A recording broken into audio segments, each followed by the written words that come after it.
Hello everyone, welcome to Board Game Design Time, where we design games for fun. And on this episode, I'm going to tell you 3 simple questions that you can ask yourself when you're stuck on choosing the direction of your game design. So let's get started. First of all, this happens to everyone. I want to make sure that you know that ultimately you're going to reach an impasse when you're designing your game. It's okay, it's happened on every single game design I've ever had. And you get to that point where you have to decide, do I want to make my game into this, or do I want to make my game into this?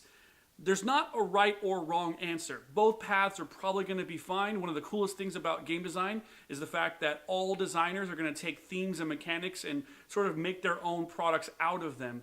But what you don't want is to stall out, not be able to decide which path to go down, and cause you to either put your game on the shelf for good, or worse, put it on the shelf for good. I guess that's the same thing. This is fine. Moving on. So the first question I ask myself when I'm trying to figure out what I want my game to be is, how hard do I want my players to work for their fun?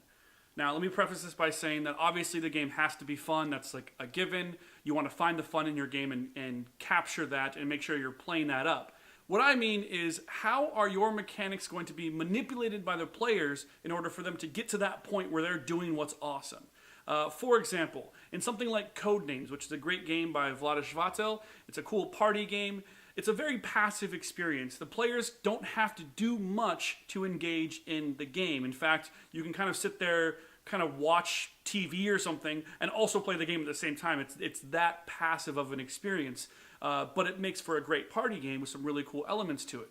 You compare that party game to something like Resistance, where it's, you might still be playing with 7 or 8 players, different teams. However, it's a lot more of an engaged experience. You're going to be interacting with the players actively. You're going to be making accusations, calling all your friends liars, losing all your trust, maybe even breaking friendships. Not as bad as Diplomacy, but it could happen.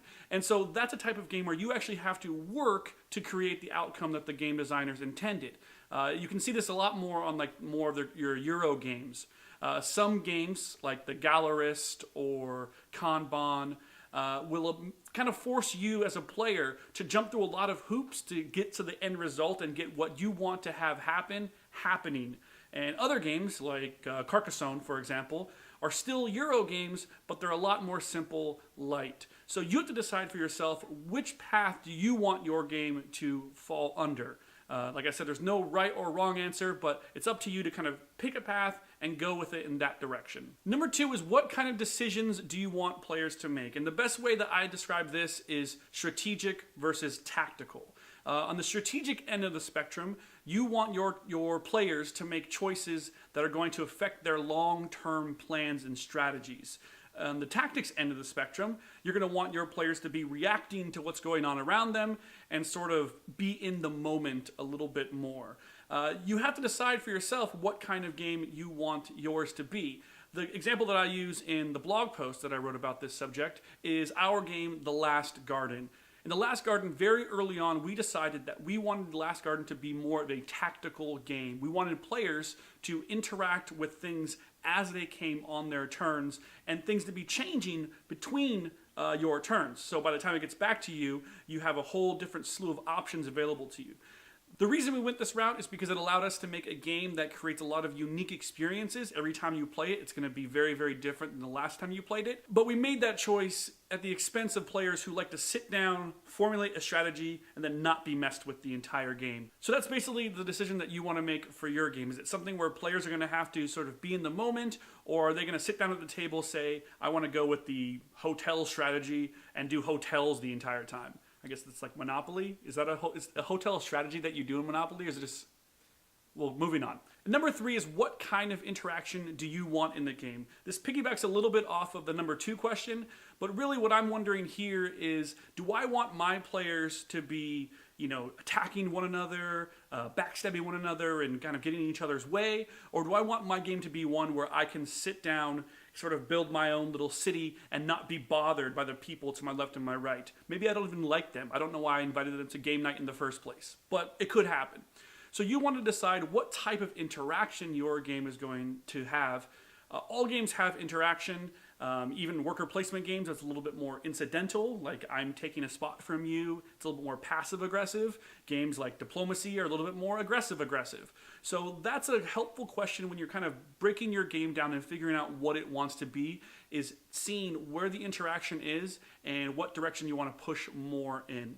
I do want to sum this up by saying this is not a binary one way or the other type of system. Most games are going to fall in a spectrum between these choices. For example, in Last Garden, you can screw your friends over directly by messing with their pawns or changing the die facing in the garden.